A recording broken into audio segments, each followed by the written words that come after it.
আসসালামু আলাইকুম, সবাই কেমন আছেন?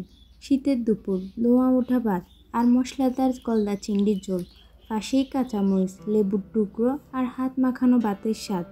আজ আপনাদের জন্য থাকছে আমার স্পেশাল গলদা চিংড়ি রেসিপি।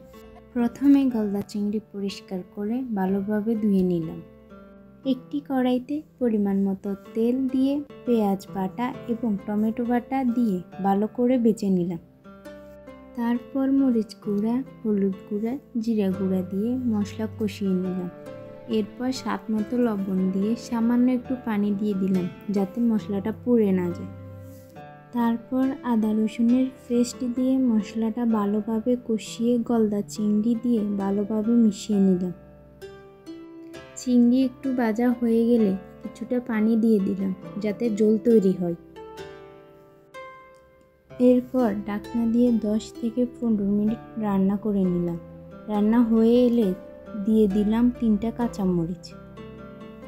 এরপর ধনিয়া পাতা দিয়ে কিছুক্ষণ চুলায় রেখে নামিয়ে নিলাম গলদা চিংড়ির ঝোল। আমার আজকের রেসিপিটি আপনাদের কাছে কেমন লেগেছে অবশ্যই কমেন্ট করে জানাবেন। Thanks for watching.